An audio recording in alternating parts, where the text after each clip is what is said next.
ntugakine n'ico gicaniro. Haba hari ubushobozi budasanzwe bw'Imana kandi bukomeye.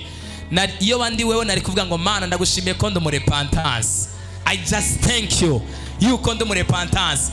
Kubera repentance irakuvugira naho utaburi kurasenga. Marayika wa repentance aratudefanda naho tutabari turiko turasenga. Aratuvugira naho tuba turi mu ntege nke, akavuga ni no ikuzimu bararizi. Iyo bakoze umupango, bakoze umugambi, hari jini bishobora kuza rigasanga intare Simba wa Yuda arahagaze imbere yawe. Bakurabiye mu kiyo bakarondera aho bakubona mu gishingo cyo kubona imaje yawe, bakabona umuriro uri kurarurumba. Nago turi abantu bo gupfa gufatwa n'ibiyo vy'abarozi n'abapfumo, kubera hari Imana nzima muri twebwe. Si twe tukiriho, ahubwo ni Kristo Yesu abayeho muri twege. Haleluya. Somere Mariko igice cyaho 8:22 mu bubangutsi. Mariko igice cyaho 8 ku murongo wa 22.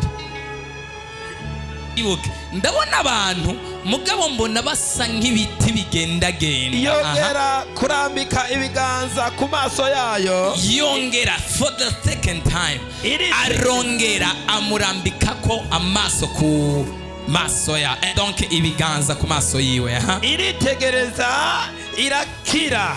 Iritegereza irakira. Irihweza byose neza. Irihweza byose neza. Amurungikiwe.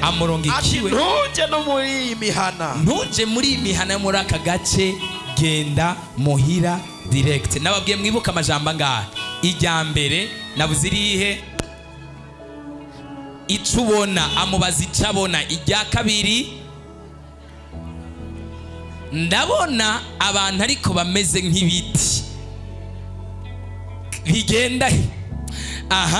Dusomera abacamanza 18 kuri 16 kuri 28.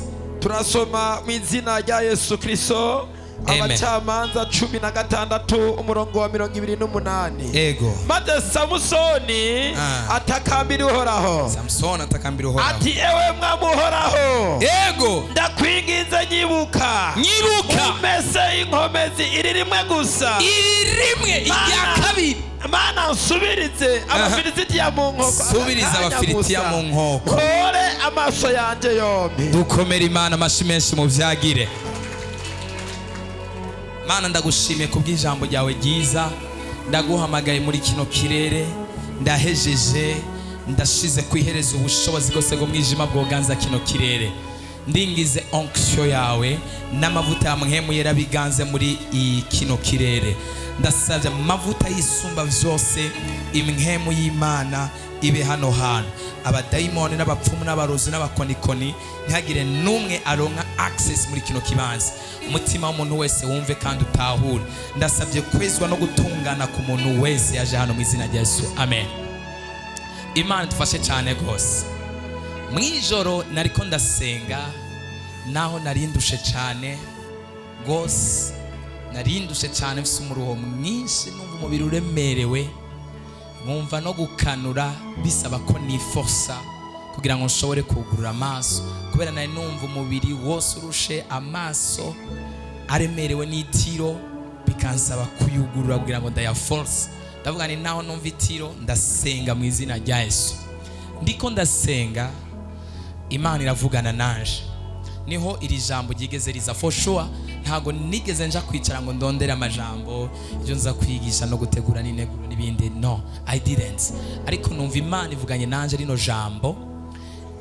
Twaranarisomye ko muri indwi, sinibuka umunsi exactement twarisomye ko, ariko numva Imana isubiye kurigarura kandi sinzi kari hagati yo kwa kabiri canke kwa gatatu hagati aho.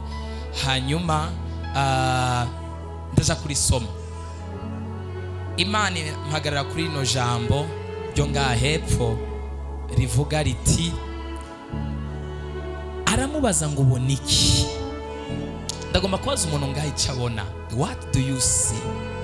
Ni kubona imbere yawe. Which vision do you have?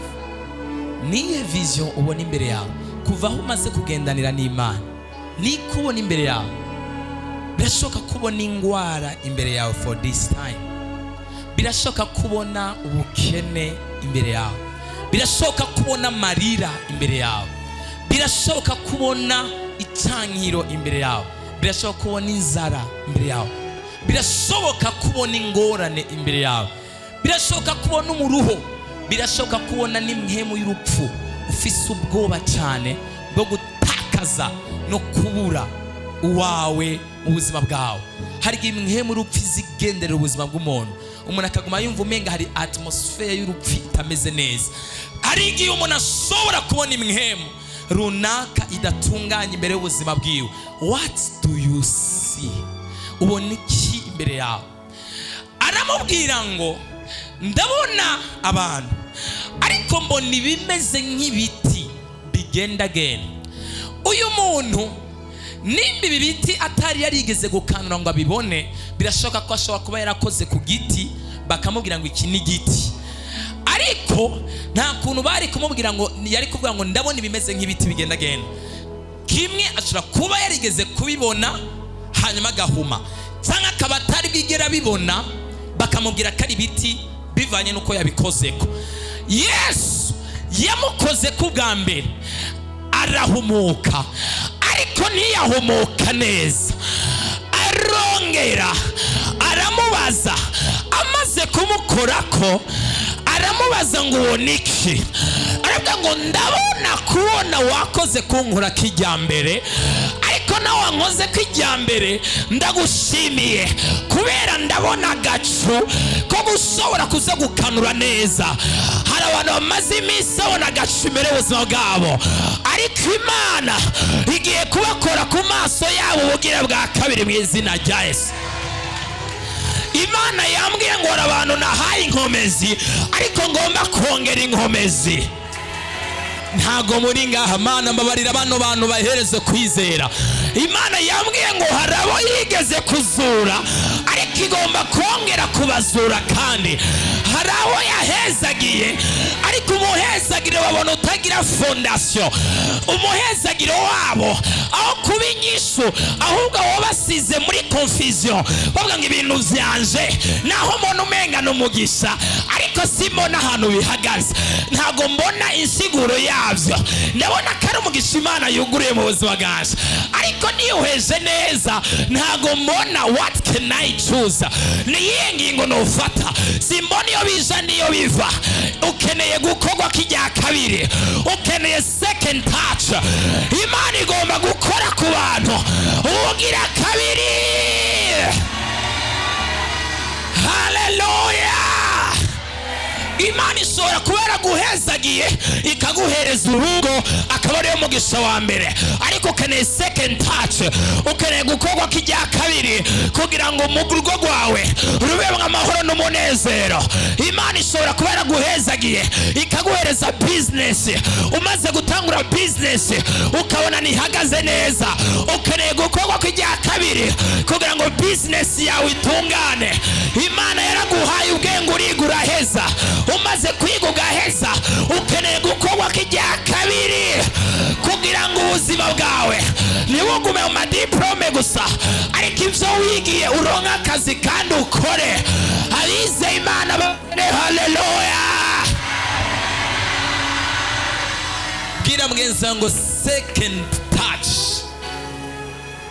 second touch, gukorwa ko ijya kabiri. Imana igomba gukora abantu bakore kwijya kabiri mu izina rya Yesu. Mana warankoze kuranye urampereza agakiza, ndakwakira nk'umwami n'umukiza mu bugingo bwanje, ariko nkeneye kongera kunkorako nk'uko wakojeje ijakara rya kumuriro ku munwa w'umukozi wawe, umuvugishwa nawe umukoza ku ikara rya kumuriro. Waramukoze kijya mbere umuha agakiza arakumenya, ijya kabiri aca yakira umuriro mu kanwa. Ndakeneye gukorwa kijya kabiri kugira ngo nuzure umuriro n'ubushobozi. Imana iguhereze gukorwa kijya kabiri. Haleluya. Imana idufashe cyane gose. Mana warankoze ko ndumva ndiko ndaronka gahengwe. No, ntago dushaka gahengwe, dushaka amagara mazima mu izina rya Yesu Kristo Munyanazareti. Ariko banga bifuza amagara meza mu izina rya Yesu Kristo. warankoze kijyambere urampereza kumenyana n'abantu kugira amakonesansi atandukanye, ariko nkeneye gukorwa kijya kabiri kugira ngo ngire igikundiro kuri bo, igikundiro canje kivyara umusaruro mu izina rya Yesu. Ntago nkeneye yuko na ayayayaya Imana yamwe ngo ukunije gukora kw'abantu, ntago abantu baza gusigara babona abantu bameze nk'ibiti. Amaso yagomba kuguruka ukabona abantu ko bagenda neza. Hari abantu batari ko barakanura neza, Imana igomba kubakora ku maso. Hari abantu agakiza kabo kagoye, Imana igomba kubakora ku maso, agakiza kabo gahagarare neza. Haleluya! Imana igukore kijya kabiri mu izina rya Yesu. Imana igukore kirindi kandi mu izina rya Yesu. Imana iguhereza amahigo yandi mu izina rya Yesu. Ijyambere Imana arabikoze, ariko uracumva umenga hari ibindi ukeneye. Isengesho ry'uyu munsi uvuge ngo Mwami, aho uza gukora kabandi ijya kabiri, nanje ntusige, kubera uyu munsi yambwiye kwiza gukora kw'abantu bugira kabiri. Hariyo kamera abantu bari bafise muri bo baza gusohoka ngaha zasigaye muri kino kibanza. Hari abantu Imana yahaye agakiza mugabo bakigenda baboshwe mu izina rya Yesu Kristo Munyanazareti. Imana igukore kwijya kabiri in the name of Jesus. Ingwara yawe isigare ngaha mu izina rya Yesu. Yesu wawe gusigare asigaze ingwara muri kino kibanza, nawe ugende kino gicaniro gisigare kiradiringa n'izo ngwara mu izina rya Yesu. Ntago dushaka kuba mu nzu y'Imana winjire mu nzu y'Imana ugwaye. You are not going to enter in the house of the Lord with these diseases all time. Ingwara imyaka yose, ingwara ibihe byose. Ndakuremesheje, Imana yambwiye kwiza gukora ku bantu uyu munsi. Ikibazo ndabona abantu batabyizeye, Imana yambwiye kwiza gukora ku bantu uyu munsi. Imana yambwiye kwiza gukora ku bantu uyu munsi. Ntumbaze ubuhumyi runaka ufise Imana igomba gutagetingako, ariko Imana igomba kugukora kubugira bwa kabiri kugira ngo ikubohore mu izina rya Yesu. Ndabona umugabo yitwa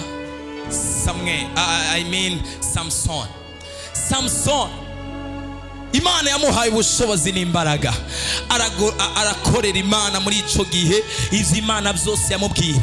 Imana ikamuhereza n'imbaraga zo kunesha no gutsinda abadayimoni muri ico gihe cyose, no gutsinda abantu, kwica abagabo ibihumbi n'ibihumbi. Ariko Satani amugira inama y'ubwenge mu izina rya Yesu. Inama y'ubwenge yose y'abadayimoni yo kugushira hasi uyu munsi itsindwe mu izina rya Yesu. Agenda yose yabaderira nishigwe mu ngiro ku buzima bwawe mu izina rya Yesu. Imana igushire ko protection ituma abantu baza bahiga ubuzima bwawe mu kuguta mu vyaha, kiziga mu buzima bwawe.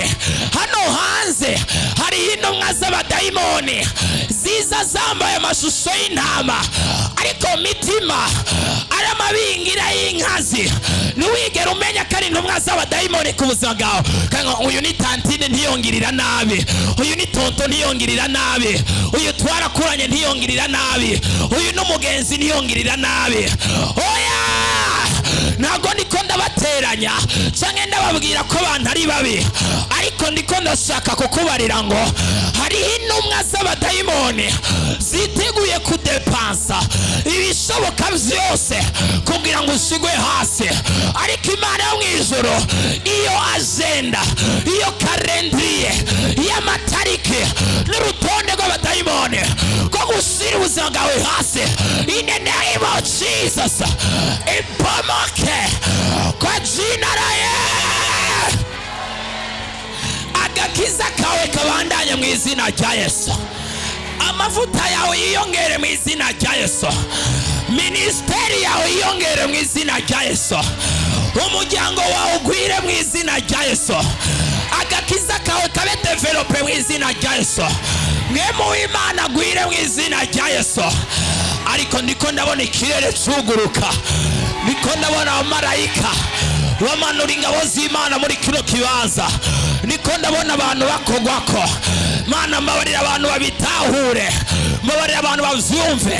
Hari hari abantu Satani yari yarungikiye intumwa ngo baze bakoresha ivyaha, oya barafata ubusa, baragwa mu mitego kubera abamarayika bagiye kubatega, kandi ntabwo baza kurengana ko karimbi kubw'inyungu z'umuhamagaro w'Imana yashize mu buzima bwawe. Arete ya kroshazata retekeza koshaza. Imana ikurinde kugwa mu mutego w'abarozi baguteze mu izina rya Yesu. Imana ikurinde kugwa mu mutego w'abarozi mu izina rya Yesu. Agenda yose y'abadayimoni iri hejuru ubuzima bwawe icikemo kabiri mu izina rya Yesu.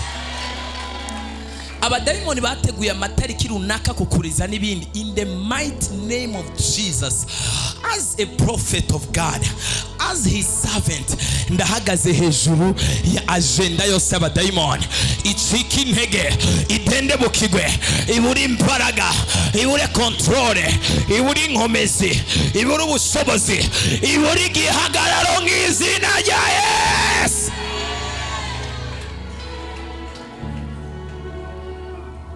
Samson bamutegurira gahunda avuga ngo tugomba kumwica, kandi kugira ngo tumwice dutegerezwa kubanza kumumaramo inkomezi. Satani ntago azopfa kuza ngo aze uko nyene giturumbuka. Sinabashingiye intahe y'abantu bakorera Satani, ari abakozi ba Satani bakomeye cyane gose. Iyi ni true story yabaye. Hanyuma baravuga ngo kugira ngo bari abantu tubahagarike ivyo bariko barakora, dutegereza kubanza kurondera faiblesse zabo, aho tubamarira inkomezi naho tubamarira imbaraga. Satani mu kugutera ingorane abantu bishizemo kera, je narinzi ngo abarozi ngo nabantu basa nabi, batagira ico kwambara, batagira iki. Mugabo nababwiye yuko nigeze kugenda mu gihugu kimwe ndiko ndatembera, bacambwira ngo nguriya muntu ngo numurozi ngo akomeye cyane, ngo ino hose ngo abantu baramutinya. Ndaraba mbona yambaye neza, ibirato bizimvye, afise agakoni kariko ibintu vy'inzahabu, yambaye amarora azimvye, afise telefone, ibitelefone by'amafaranga menshi mu biganza. Bavuga ngo abantu hose baramutinya ngaha. Ndavuga ntu yagiye mu rusengero runaka bomuha intebe y'imbere, kubera bishizemwo yuko abantu baberewe aribo bantu. Bibwa ngo muguru buryo mu bugwizi imisi n'imibi, days are evil. Satani ariko arakora ku rugero rubi. Mugira ubwenge, seek for the power of God. Muri kino gihe ca nyuma nutagwiza imbaraga z'Imana, Satani azotatanya ubuzima bwawe, will finish your life. You need to empower yourself. Ukeneye imbaraga z'Imana. Charge yourself in the spirit. Genda wisharge, uhamagara uburinzi bw'Imana, uhamagara protection, uhamagara amavuta mashasha, usaba imbaraga. Jesus himself, umwana w'Imana, ikiremwa gikomoka mu ijuru, uwavyawe n'Imana, buri gihe yakoze ibitangaza. Yaja ku mugoroba gusenga ku musozi, asaba imbaraga z'umunsi ukurikira. Mugabo windwira kubita udafashe iminota 30 yo gusenga, ukumva ko uzonesha ubushozi bw'umwijima buri hano hanze. You need to learn how to pray. Mutegerezwa kwiga gusenga, apana uko tubasengera gusa. Kubasengera twege turabikora, kandi nituzorambigwa. Imana dufashe cyane gose, tuzobasengera mpaka Yesu agarutse. Ariko you need to play for yourself. Ukeneye kumenya no kwiga gusenga. Jewe ndakunda abantu basenga cyane. Iyo mbonye ukunda gusenga, ndumva ndagukunze, ngumva no guhereza ibintu byose fisi. I love people who plays. Imana dufashe cyane gose, kubera abo nibo bazohabwa kunesha no gutsinda. Baravuga ngo Samsoni kugira ngo tumutware, tumurangize, reka tubanze tumutega umutego wose w'isi y'umwijima ufata ubusa ku buzima bwawe mu izina rya Yesu Kristo. Ntago uzogwa mu mutego w'abadayimoni mu izina rya Yesu. ntago uzoga umutego w'abarozi mu izina rya Yesu. Ndumva Imana iriko irategura imitego igera ku 8 yari ikomeye mibi ku buzima bw'abantu. Uvyakiriye n'uwo nyene, Imana irateguye umutego ku buzima bwawe. In the name of Jesus, imitego ikomakomeye yo mw'isi y'umwijima Satani yari yateguye ku muntu w'Imana wese ari ngaha, ndavuze ngo irafata ubusa, irafata ubusa, irafata ubusa, irafata ubusa. In the name of Jesus, ntabwo uri bugwe umutego w'abadayimoni mu izina rya Yesu. Ntabwo uri bugwe umutego w'abarozi mu izina rya Yesu. Ntabwo uri bugwe imitego ya Satani mu izina rya Yesu. Hari ubuntu bw'Imana, Imana yahagurukije ko kugwanira. Ayayayaya, ko niko ndabona ingabo za marayika zihaguruka ku buzima bw'abantu.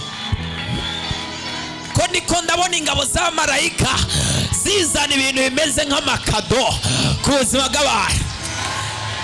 Abo hepfo ntibariko baranyumva, reka nibwira abo haruguru. Imana iramanuye amakado. Imana iramanuye amakado. Niko ndabona amarayika bakomakomeye mu ijuru bazana ibintu bimeze nk'ama-envelope bashira mu biganza by'abantu. Nungani barantahura, reka negere hano ndababwira. Niko ndabona amarayika b'Imana bashira mu ma-envelope ibintu bimeze nk'amakado, batekera bavuga ngo abarepantance amaze iminsi mu masengesho, hari ibyo nje gukora ku buzima bwabo. Uri kuranyumva ngo utere haleluya. Mana we, Mana we, Mana we, Mana we. Niko numva amarayika baganira ngo wowe ugiye ku izina ryande, kuko niko ndabona umuntu wese afise marayika yarungitswe ku buzima bwiwe.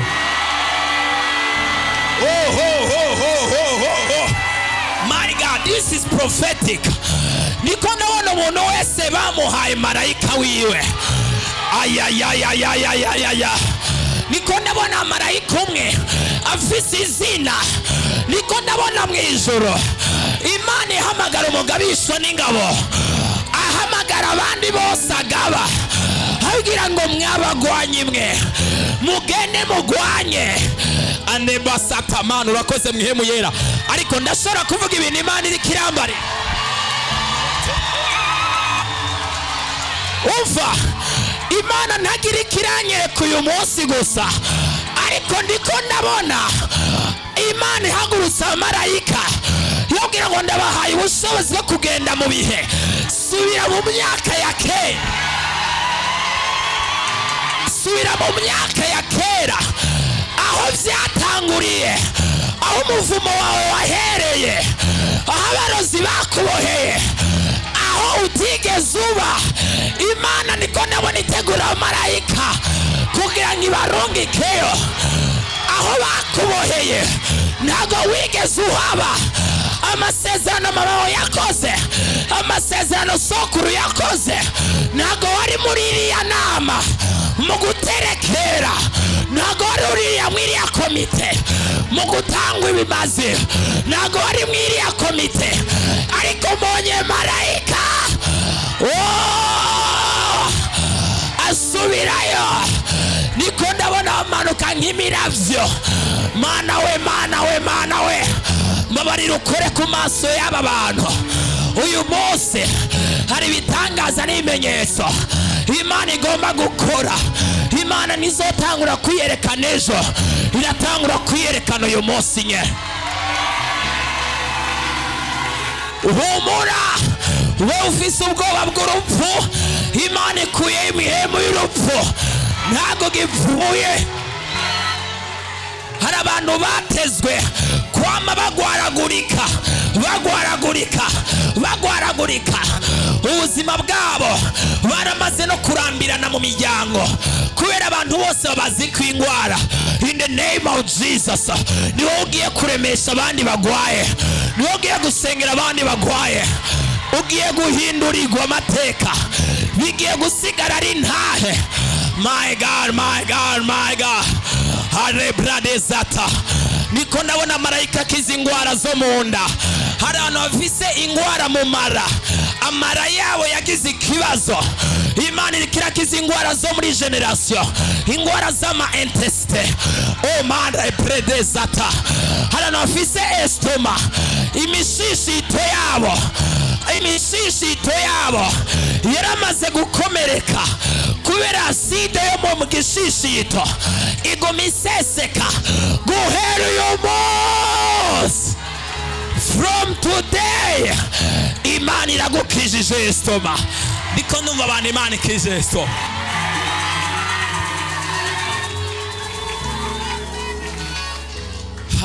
Harabradezatекeshiza. Imitima y'abantu igiye gutekana. Bien. Your hearts. Imitima y'abantu igiye guteka. Imitima yahora yiruka ikagomba guturika igiye guteka. Imana dufashe cyane gose. Imana dufashe cyane gose. Imana dufashe cyane gose. Samusoni avuga ngo nyongera inkomezi rimwe nihorera amaso yanje. Ivyo abadayimoni batunyaze turavyihorera. Turihorera ku badayimoni. Biravuga ngo abo tugwana nabo sabaga w'inyama n'amaraso, tugwana n'abakuru n'abaganze si umwijima. Abadayimoni baratwaye mama, batwara nyokuru, batwara amafaranga, batwara akazi, batwara umugabo, batwara papa wawe, batwara mama wawe, baramunyaga. Ariko uyu munsi Imana iragukorako ikongera inkomezi. Wihorere, ivyabaye vyarabaye. Turihorera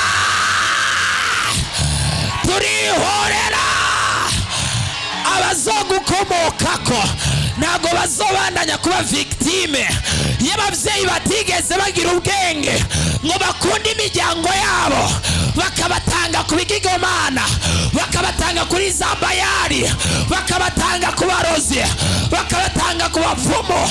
Ariko wewe ko wamenye ukuri kandi ukuri kukaba kubohora, urahagarika umuvumo w'urupfu, urahagarika umuvumo w'urupfu, urahagarika umuvumo w'abarozi, urahagarika umuvumo w'ubukene. Haleluya, haleluya. Wihorere kuri za karande zose zo mu miryango tera. Haleluya. Nyongera amahirwe. Samusoni yavuze ngo hari amahirwe wampaye yo kuronka inkomezi, ariko Satani yaranteze umutego, ari amahirwe ndayatakaza. Basi nyongera yandi mahirwe ngirira imbabazi. Nihorere. Ntago tuje kwihora ku bantu, ariko twege turaza aho turega ni kuri maviology. Yesu wacu arabitunganya, Yesu wacu arabikora, Yesu wacu arabikora, Yesu wacu arabikora. Nyongera inkomezi ubugira kandi ndamurongekeye ubushobozi bwa repentance. Nyongera inkomezi.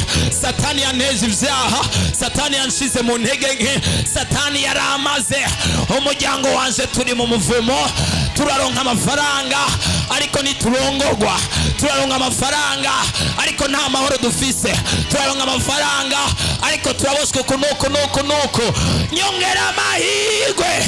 Nihorere ku badayimoni, nihorere kuri za bayari. Samusoni Imana icungongera inkomezi. Bayari yari imbere, Dagoni yari imbere yiwe, aca arasunika inkingi ya bayari. Dagoni yari iteretse imbere yiwe, n'abakozi ba Dagoni bose barakubitwa hasi. Mu bushobozi Imana yaduhaye, abarozi, abakozi ba Dagoni, abakozi ba Satani, aba aja bikuzimu barasenyuka hasi, barasenyuka hasi, barabomoka hasi. Turabarangiza inkomezi, turabarangiza imbaraga. Uyu ni umunsi w'amahirwe mashasha mu izina rya Yesu. Icara gatoya.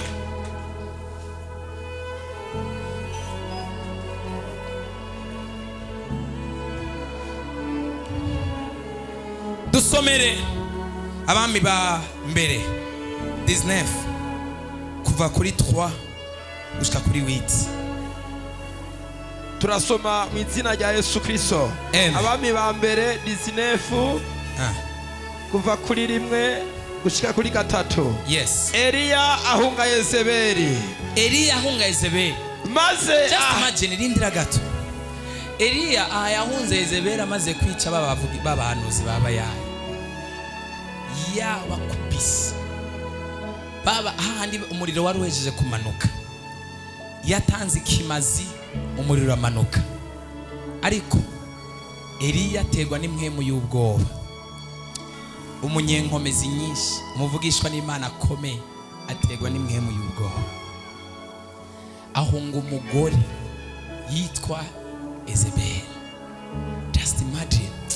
Imana ikuri impwemu y'ubwoba muri we mu izina rya Yesu. Maze Ahabu adondera Yezebeli ibyo Eliya yakoze byose. Ahabu aja kubwira Yezebeli n'ingene yicishije inkota bakamenyi bose. Bose abapfumu bakamenyi ni abapfumu. Yezebeli araheza atumwa intumwa kuri Eliya. Ati ejo nk'aya mango we ubwawe uti natakugira nk'uko wagize abo, uti Imana zirakabimuhanira kandi biruhishi. Ukiraho nyene Eliya yishwe n'amakuru. Umva, hari amakuru baguhaye wumvise mu matwi yawe. Hari abantu bakubwiye ngo ntaho uzogera. Hari abantu bakubwiye ngo uzopfukenyutse. Hari abantu bakubwiye ngo ingwara yisha biwanyu nawe ko yagufashe nawe uzokwicwa nayo. Hari abantu baguhaye amakuru y'icyavutu ariko barabesha kubera biyumvire nk'abana b'abantu. Hari uwundi mugambi munini Imana yateguye imbere yawe. Hallelujah. Amen. Hallelujah. Amen. Sinigeze kubabwira principality donc igenga cyangwa se itegeka ijini idayimoni rikuru ritegeka ikintu bitwa waves, sound waves. Narigeze kuri bigisha ijwi donc amakuru abantu bakira ukuntu aba destroying amajwi yo mu mutima, akakubwira ngo uri mubi, akakubwira ngo ufite ubuzima bubi, ntaho uzogera, ntaho uzoja, uri yarakwanka, akakubwira ngo uri yamezuko. Iki daimoni niyo daimoni ya mbere yica abantu benshi havuyeho imwemu yo mu mazi. Kubera iyi daimoni ikizeho division mu bantu, abantu baramarana bakicana bagahera, izanya makuru mabi. Ubu anye hagize umuntu avuga ijambo ngo ntihagire umuntu aza guca mwibarabara riniri ahanana hameze kunuko akababwira makuru, nutahageze acagenda avuga ngo ibarabara riniri rimeze kunuko kandi nahaba yabesha nta muntu numwe aza kugira gute kuhaca. Kubera iki? Amakuru yumvise, amakuru yose y'ibinyoma abadayimoni basize umutima no matwi yawe no kuguhenda barabesha. Ntacu uzoba nk'izina ryawe. Imana yashoboje Eliya akica bakamenyi batagira igitigiri, nawe izogushoboza wica abadayimoni. Nuhunga agakiza kubera amakuru Yezebeli yakubwiye, numve mu rusengero kubera amakuru y'isako wumvise n'ibibesho by'abadayimoni. Abadayimoni barabesha, nta bubasha nta n'ubushobozi bagufise ko, kandi ufise imbaraga z'Imana hejuru y'ubuzima bwawe mu izina rya Yesu. Imbaraga z'Imana hejuru y'ubuzima bwawe. Iyo bari gipimo ubushobozi woraba ubushobozi bw'Imana buri mu buzima bwawe. Ariko amakuru Yezebeli akubwira yo mu matwi, kandi Yezebeli nagira ndamubwira ikintu ariko ntaco naho ntakimubwiye, ashobora kuba ari abandi bakimubwiye. Imana dufashe cyane gose. Hallelujah. Yari umuntu avuga gusa anakangana tu akangana. Abadayimoni naho bariko baratontoma, Imana yarabakuye amenyo, nta menyo bagira. Nta menyo bagira. Umuntu atagira amenyo yo kujya amenyo ukababara, wumva ari karakudigadiga. Nta menyo bagira. Apotre yavuze ngo Yesu igihe yagenda ikuzimu yasize akuye Satani amenyo, ubu nta kaboga ajya, nta nyama ajya. Nico gituma ngo nywa amaraso yonyene. Abadayimoni Imana yabakuye amenyo mu izina rya Yesu. Yezebeli nta menyo agira. Ureke gukangwa n'amakuru y'abadayimoni wumvise. ureke gukangwa n'amajwi yumvise. One of the strongest weapon, kimwe mu bikoresho Satani akoresha ni ikintu bitwa ubwoba, fear. Ubwoba. Imana idufashe cyane gose. Haleluya. Amaze kugutera ubwoba, akazi kandi ubwoba buca hehe? Matwi canke mu maso. That's where fear passes. Uzora muri kurara aba film iteye ubwoba. Bonye ikintu kigutera ubwoba ntago ari izo ubonye, ni sound. Bijya bintu babirimwo bivuga bigirike. Uzora be wagabenje volume yose ukurura aba film uteye ubwoba. Nta na kimwe ugira, ntabwo bugira. Ariko ijwi rifise effect iteye ubwoba. Ijwi riri affecting atani. Umugabo w'umunyembaraga arahunga Eliya kubera iki? Ijwi. Imana ikurinde guhunga kubera amajwi y'abadayimoni ariko arakubesha mu izina rya Yesu. Nico gituma reka mvuge iki kintu. Nico gituma jewe ntakunda ubuntu bw'isaku n'amajambo. Nta muntu yopfa kumbwira ngo runaka yambwiye kunuko ngo bimeze kunuko ngo nshaka mfata ingingo nk'uko abimbariye. No, I can't. Ndazi ijwi, ndazi ubushobozi abadayimoni bakoresha mu bijanye n'ijwi. Icambere bashiraho division, kandi Satani amaze gushiraho division abantu aba bashoboye. Uze wirinde ahantu hose Satani amaze gushiraho division aba yishe abantu. Satani kugira ngo asanzaze abantu abanza gushiraho division. Nimba wewe wanse umuntu kabuta mukunda, ntutushaka ko twese tumwanka.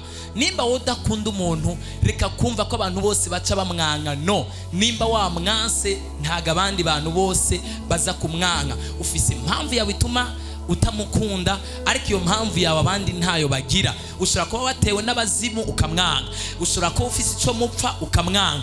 Ariko nimba udakunda umuntu, nimba utiyumvamwe abantu, reka kuvuga umuntu nabi kugira ngo abandi bamwanke. Nico gituma amakuru y'isaku n'ibindi ntuzopfe kuyahereza agaciro ubwo nyene. Uzobanza ushishoze ubaze. Ntuze wumva umuntu akuzaniye amakuru ngo runaka yambwiye kunuku, ngo arakwanka, ngo wamukoreye ibi nibi, ngo uvyanga, ngo ufata ingingo, ngo umuheba, ngo uvana nawe. No, oya. Ntago ushobora kumenya umuntu utamwimenyeye neza. Ntukajana ibishobisho by'amajambo wumvise. Satani akoresha amajambo kugira ngo asambure imitima y'abantu. Hari abantu bumva hirya no hino ngo ririya shengero ngo rimeze uku nuko, ngo bakoreshwa n'abadayimoni, ngo bakoreshwa n'imwembe z'aba Satani. Oya, n'abakorera Satani baraza bagafukama bakavuga ngo Imana yo muri kino gicaniro turayemeye. N'abandi bose abagwaye barakira, aboshwe barabohoka, haruhura imitima ya benshi. Turakubwira kwihana, turakubwira ijambo. Mugabe ibinyoma kubera ko Satani adashaka ko abenshi babohoka n'abandi bakira. Agashaka kubablokera ku muryango kugira ngo ntibinjire, abasubize hanze, abaterere kure. Ntugapfe kujanwa n'amajambo yose wumvise. Rinda umutima wawe kubera ariho ubugingo bwose bududubiriza. Imana idufashe cyane gose. Imana idufashe cyane gose. Bibiliya ivuga ngo Samusoni amenera impuri, abwira ukuri kose ko ku mutima. Nuzeya Delila. Once igihe cyose utazigabye umutima wawe, uzokwisanga mu mitego traps, imitego y'abadayimoni. Guide your heart. Don't be so emotional. Narababwiye ikintu cyose iyo kibaye cyinsi kirapfa. Iyo wigize imbombo abantu barakurigata. So don't be sweet too much. Ntukaryohe cyane gusumba. Just be in the middle. Imana idufashe cyane gose. Kandi iyo wigize pubere bagutereramo mwavu. Wigize kijya kintu murabona, kijya kintu bayoresha ibicafu biri hasi, bafise akantu kamwe bagirisha iki, bakuyoza umwavu, baragifata bakagirika bakakuyoza umwavu bakagutarira. So the way you present yourself in front of people, uko wiyerekana nuko wigira niko abantu bagufata. Iyo wiyubasha abantu barakubaha. Iyo ubaye emotional ibintu birapfa cyane. Be in the middle. Nurenze, ntugire, ntukare cyane ko ukaze cyane ibintu birapfa. Kandi ntushavure cyane, ariko gushavura n'abazimu ubabare. Urinze ushavura uba watewe n'abazimu kubabara n'ibyo by'umuntu wese, nta muntu n'umwe atababara. Mugabo ufise ishavu umenye ko aba ari ishavu ry'abadayimoni, nta shavu riva ku Mana. Ariko umubabaro niwo ubaho mu mutima. Urashobora kubona ikintu kikakubabaza, ushobora kubona ikintu ukumva ntikiguye neza umutima. Mugabo ubonye ikintu kikakubabaza kikarengana kukubabaza kikagutera ishavu, uba wagenderewe n'abadayimoni. Umuzimu w'ishavu, hano ndaza abantu benshi barahari bafite umuzimu w'ishavu. Akubise umwana akakumena urutugu, yewe hari abamama bakubitana ikonzi. Umwana ashobora kumukubita ikonzi, umwana agacagira ibizunguzungu akacaryaba hasi. Ikonzi z'abamama, ikonzi ntimuzizi kandi baba bafise impemu y'ishavu. Agakubita umwana akibagira ko n'umutwe we utarakomera. Bamama shalom, barahari. Hari abandi bakubitana ikofi, hari abandi bamama bakubitana ikirato. Ni gute ukubita umwana wawe ikirato ukibaza ko azotera imbere? Ikirato uhonyoza ahantu habi, ahantu hose hameze like ahantu hose ujana ikirato ukaca ufata kubita mu mutwe. Uri kurabwatura ko buvugishwa bubi cyane gose. Imana idufashe cyane. Gusa Bibiliya iremera guhana abana mukanabahanura, mugabo muze muri abutuntu mubakubitisha, sivyo? Sivyo? Kandi mubakubise ntimuvune, no, muze mugirirayo. Okay, bandanya hepfo dusome kugira ngo tuze kwinjira mu yindi gahunda.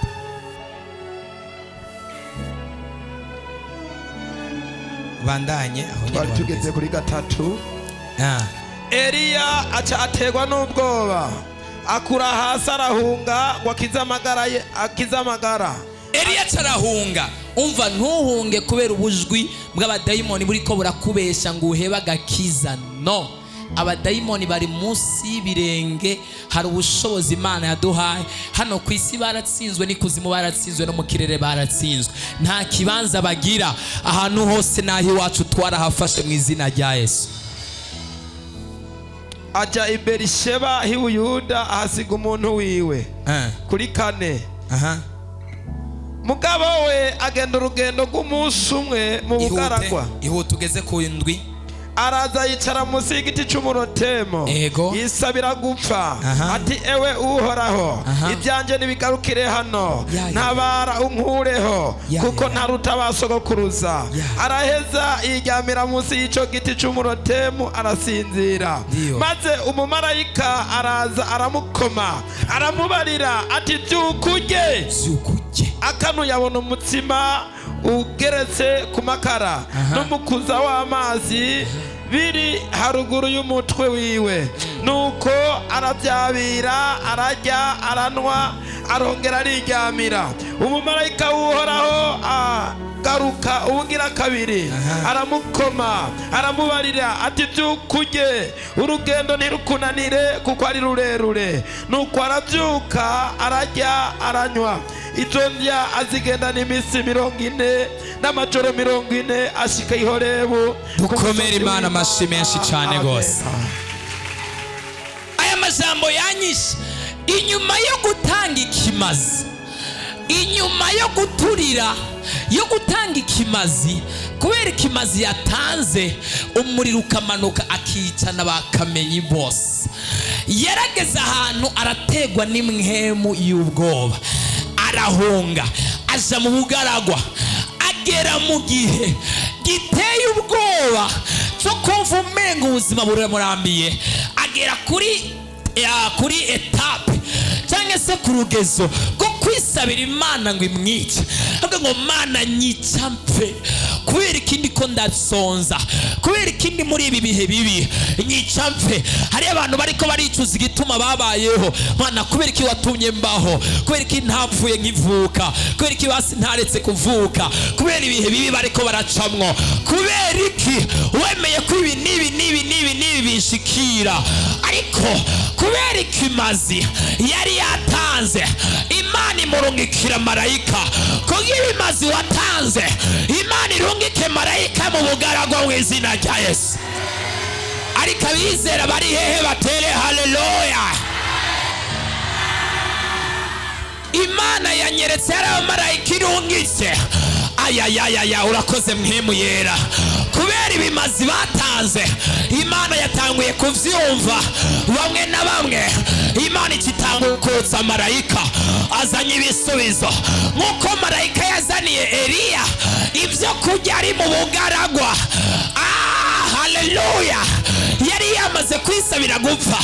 Imana avuga ngo naho wagize intege nke, naho wisabiye gupfa, jewe ntago ndaba nk'umwana w'umuntu, kandi ntago numva ivyo wavuze nk'umwana w'umuntu. Kubera ikimazi watanze cyakuvugiye, reka ndakurungikire marayika aguhereza ivyo kurya. Ijuru riravyuka rirateka ivyo kurya, riramutegurira ivyo kurya. Ariko Mana we, ndumva arabana ijuru riko riratekera akantu ngaha. Haleluya! Mvuze ngo ijuru riko rirateka, reka kubishira muri logike yawe ngo imbabura n'ibindi. Oya, ivyo ni ivy'ubwana cyane. Ariko hari ikintu cyari cyaranse gutungana, Imana igomba gutunganya imbere yawe, igishira imbere yawe. Kandi ivyo bishobokera uwizera wenyine ari muri kino kibanza. Abizera, haleluya! Uku kwezi kw'icenda tugiye kubona ibitangaza vy'Imana mu izina rya Yesu. Umuntu wese azobona kugira neza kw'Imana. Satani azogwana ariko ntago azotsinda. Satani azohaguruka ariko ntago azonesha. Imana izokwama ihagaze hejuru yacu ngo tugwanire kandi tuvugire mu izina rya Yesu.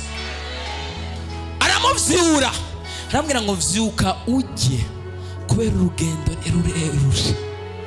Urugendo turimo ni rurerure cyane. Hari ikintu dukeneye gufata no gufungura kugira ngo urugendo rwacu rukomeze. Imana dufashe cyane gose. Hari amazina dutegereza gutandukana nayo yo mu miryango yacu kugira ngo urugendo rwacu rukomeze. Hari ukubohoka dukeneye kubohoka kugira ngo urugendo rwacu rukomeze. Hari kamere y'ubusambanyi itegereza kubanza kuja hasi kugira ngo urugendo rwawe rukomeze. Hari kamere y'ishavu itegereza kubanza kuja hasi kugira ngo urugendo rwawe rukomeze. Hari ikintu Imana itegereza kubanza kugukurako kugira ngo urugendo rwawe rukomeze. Unless Imana fixinze, ntabwo urugendo ruzoshobora gukomeza. Hari amasezerano tumaze iminsi tubigisha yakozwe hejuru y'ubuzima bw'abantu, yagiye hejuru y'ubuzima bw'abantu. Umukobwa wa Yesu yashinze intahe, aravuga ngo kuva nkiri mutoya nakoreye Satani. Ntugire ngo yabyisanzemo uko nyene mu buryo bucanke buriya. Mbere yavuze ko abadayimoni bamusabye bakomoka kuri basokuru na banyokuru, bamutanze kera. Niki bamutanze gute? N'amasezerano bakoze. Acavuka yisanga yatoranyijwe mu gukorera Satani aba victime mu buryo ki atazi. Uyu munsi ico nico twaje konona, amasezerano yose yakozwe n'abadayimoni. Amasezerano yose yakozwe n'abadayimoni ni Imana yambariye tuze gusenyura uyu munsi. Amasezerano wakozwe na hamwe. Reka ndababwira abakobwa mumve kino kintu, n'abahungu mumve kino kintu. Don't break up physically only, break up spiritually also. Reka ndabisigure mu Kirundi, sinzi ko novyita gukatira. Hajya iyo umuhungu yakoreheje ukamwangira mu mvyita ngo iki? Oya, apana kubenga. No sorry, apana kwanya. Iyo mwahora mukundana n'umuhungu, right? Hanyuma urukundo rugahera, bavyitwa ngo iki? Oya, abayabaye mu ex mu Congereza bavyita breaking up, break up. Donc guhagarika urukundo. Mu Kirundi nta zina rigira nyacoke katifatwa nyine.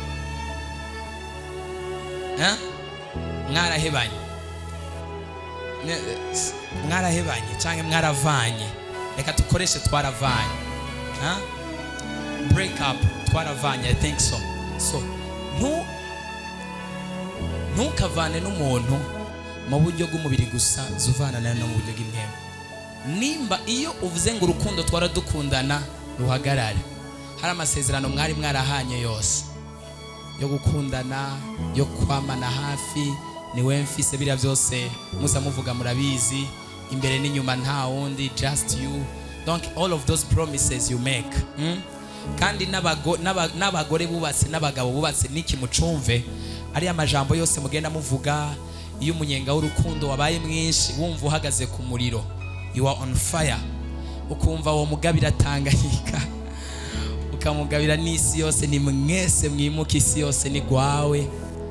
Yes, like all of those promises. Ariko ku bantu bakundana bari hamwe bari engaged, bakoze amasezerano. Mu Congereza gukundana no kuba hamwe bavyita being engaged. So iyo muvanye bavyita breaking up. So mvuze ku breaking up ni kuvana. Iyo mu breakinze n'umuntu mu buryo bw'umubiri, rijya sezerano ntirivaho mu buryo bw'imwemu. Mu gihe hari amasezerano muba mwarahanye. Ejo nararavye hariya twari twagiye kumutakura, ndiko ndasigura mu Congereza arabaje barakora mariage, ndabona ukuntu babahuje, bavuga ni iri sezerano ndakwambitse impeta nk'ikimenyetso cy'urukundo, like that is a covenant. Iryo ni sezerano kandi ntibahindutse umwe, ariko isezerano ribagize umwe. So ari amasezerano yose mwakoranye, ari amasezerano yose mwagiranye biciye mu buryo butandukanye. Hariho n'abageze kure bisanga baguye mu busambanyi, barakora ubusambanyi. Nababwiye ubusambanyi ntago ari ikintu coroshe, ni ikintu ntimuze mugifata nkaho is just ni action ikoreka ku kanya kabiraheze. No, iyo habayeho raporo sexuelle no gutanga ubugingo, you give your life, ubutanze ubugingo bwawe, kandi uba wakiriye n'ubugingo bw'uriya muntu, uba wakiriye ibintu byose. Imana dufashe cyane gose. Nimba ushaka kubaho imyaka myinshi, nimba ushaka kubaho utekanye mu mutima, nimba ushaka kuramba, wa mugabo we wirinde ubusambanyi. If you want to live long, umukobwa, umugore, wa musore, nimba ushaka kuramba, nimba ushaka kuba ufise amahoro, kubera ubushakashatsi bugaragaza ko abantu babaye mu busambanyi, usibye n'ibintu bya spiritual ways, bugaragaza ko abantu bakora ibyaha by'ubusambanyi cyane. Ponase kubivuga mu bundi buryo kumbura umuntu ataza kubitahura uko ntabivuze. Ari abantu bataba stable, bataronka amahoro kandi badafata ingingo nyayo. Icyambere n'abantu bahungabana. Uzorabo umugabo yagiye mu busambanyi abapfuye. Hari umusambanyi mwigeze mubona aroranirwa? Hari umusambanyi mwigeze mubona abaseriye? Umuntu arinze agera ku rugero rwo kumenyekana ko ari umusambanyi, akamenyekana akaba known, ntagashobora kuba stable mu buzima bwiwe. So habaye ibintu byo konona mu mutwe byinshi cyane kubera umwanya, kandi hari igikorwa nifuza ko dukora, ndiko ngenda ndabica ku bayange. Mugabo ko Imana izogenda ingirira ubuntu, izogenda ndavyigishako. Mu minsi nari maze iminsi fatiriwe, ariko muri indwi ndashaka gutegura ikiganiro zogiposta kuri YouTube no kuri Facebook. Ndabwira ingaruka zigera kuri 34 cyangwa 38 cyangwa zirenga, izo mu buryo bw'umubiri zonyene, hama nizo mu buryo bw'impemu, z'umuntu akora raporo sexuelle itemewe iri hanze ya mariage, hamwe n'umuntu wese yisambanya masturbation. Like izo ngaruka zose is a killing demon. Ni mpemu mbi cyane, ni daimon yica, kandi we all cover our lives. Twese turaza imbere y'Imana, like you know ivyo wirigwamo, you know what you do. Respect your hands, ubaha ibiganza byawe. Respect your hands. Ibiganza byawe Imana hari ibindi vyiza biteguriye, not that. Imana dufashe cyane gose. Ntabwo ushobora kugera ku rugero rukomeye rwo mu buryo bw'imwemu if you are in that. Mu kintu ca mbere gitwara amavuta hambavu y'ibindi bintu byose, masturbation n'ubusambanyi biravoma, takes away. Nico gituma nimba wifuza gukorera Imana neza no kuduga mu buryo bw'imwemu, guide yourself, zigama umubiri wawe. Reka ndababwira, umugabo yishe ibihumbi n'ibihumbi umugabo igihugu cyose cyari gitinya ubwoko bw'abafilisitiya bwose bwari buzi yakubiswe hasi n'iki? Mwabagabo mwe n'abagore mwabagabo n'abasore mutinye iki? Women are dangerous. Mutwenge, munezerwe nabo, muvugane nabo, muganire nabo, mugaba ahandi mubatinye. Fear them. N'umugabo yatera igihugu cyose akakijugumiza, ariko umuntu umwe aramuta hasi, amaso barayakuramo. Niwabona umukobwa, run for your life, run for your life. Imana idufashe cyane gose, Imana idufashe cyane. Nababwiye principality bitwa Livingston, ndababwira n'indi yitwa Queen of the Coast, ndababwira n'abandi bitwa Marine Spirit. Izo zose ziba produced muri kino gikorwa. Uzoraba abaperezida bakomeye bagiye bakubitwa hasi n'ubusambanyi, abakozi Imana bakomeye bagiye bakubitwa hasi n'ubusambanyi, abantu bakomeye mu maposition babatuma ko abagore, avuga ni reka tubatume ko abagore, tubatume ko abakobwa. Abahungu hano n'abagabo mwari kwa mwampezagiye kubera nitwo ndababwira ibintu by'ubuzima n'ibintu bikomeye cyane. I'm telling you, wa mukobwa nimba ushaka kuba ufise amahoro mu mutima, zigama imyanya yawe, like guide your space and respect them. Nimba ikintu kibuza amahoro is that if you fall in a sin of that is a killing demon. Igituma ndayiteba ko ni mpemu mbifise imbaraga.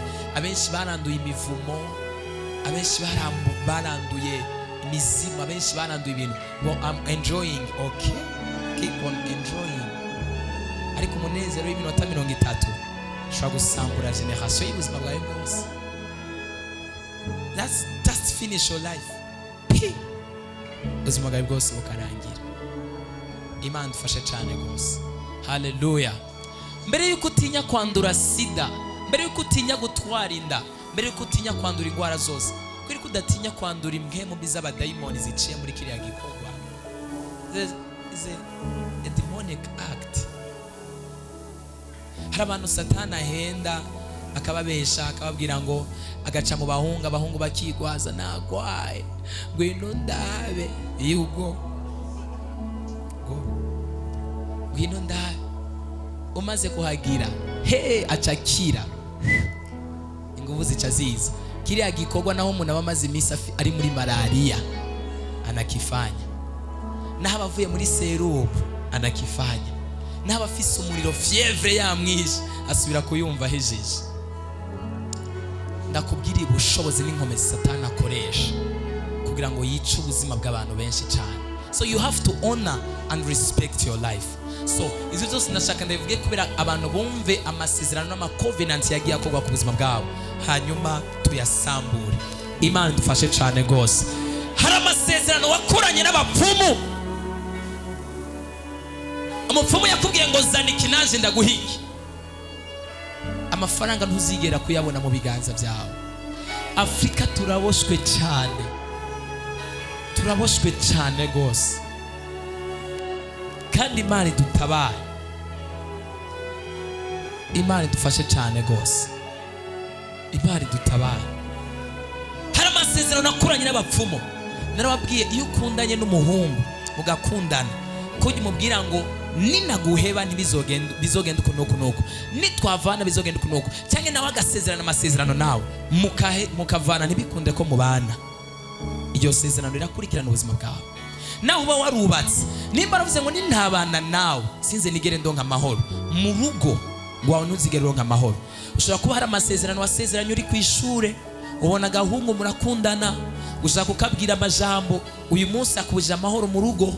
Ushobora kuba warasezeranye amasezerano n'umuntu ushaka kugira iki. Nababwiye ibintu bitatu, hari icyo bitwa promise, hari icyo bitwa vow, hari icyo bitwa covenants. Kaba rasezeranye amasezerano ngo ibi nibi bize bigenda uko nuko, ayo masezerano yasenyure. hari abo wasezeranye baravuga ngo kora ibi n'ibi n'ibi, ngo nkorere ibi n'ibi n'ibi, nanje nzogukorera ibi n'ibi n'ibi n'ibi n'ibi. Kubera ukutamenya nawe uca usanga uri kurarahira ukora amasezerano. Ninde yigeze kurahira akamubwira ngo atambuke Bibiliya? Nimba barigeze kubwira ngo urahire utambuka Bibiliya, ukaba uzi ko wari mu kinyoma, warishe ubuzima bwawe, you have killed your life. Narababwiye ntuze wigere upfe gusimba Bibiliya. Narababwiye nawe uzokunda umuntu gute wamwiyumvisemwo, rondera izindi compliment nziza n'ayandi majambo meza umubarira. Mugabo ntuze wigere umubwira ngo utariho sinobaho. You are making a covenant. Nawe muzokundana n'umuntu gute, yaba ari umukunzi mukundana muri muhole relation, cyangwa ari umuntu atari muri relation mudakundana, bon atari urukundo mu buryo bwo fiancé n'ibindi, akaba ari umuntu gusa wiyumvisemo. Ntuze wigere ukora ikosa ryo kumubwira ngo udahari sinobaho, ngo ni wowe mfise imbere n'inyuma, udahari vyomfana. Narabibabwiye biragezweho, maze iminsi ndabibona ku masoti y'abantu. Mugabo wivuga bibaza ngo uri kurafsina. You are making a covenant. Muri kuragira amasezerano, ariko uremerewe kubikora kubera ubuzima n'ubwiwawe. It's just your life. Imana dufashe cyane gose, ariko ntugakine mu ijambo. Yesu, Imana yavuze ngo isi ibeho igira gute? Hari aho ubona yayifyatuye, ni ijambo ryonyene yatuye. Ubushobozi bw'ijambo rifite ubushobozi. Word has a power. Ushobora kwatura iryo jambo uyo muntu asigaje amezi ngo apfe, cyangwa asigaje umwaka ngo apfe, cyangwa Imana yamutegekanyije ngo aze mu buzima bwawe atari no gupfa ngo ave mu mubiri, akavuga ngo uyu muntu azomara imyaka 3 mu buzima bw'uyu muntu, ariko acagenda. Nagara abantu bose tuzokwamana. Nimba uyumvira kuzokwamana n'abantu warihenze cyane.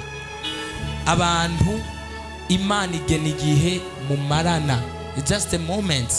Imana dufashe cyane gose. Mugabo abantu nayi, kuko naho mworambana ntimwomarana imyaka 50-60. Imana dufashe.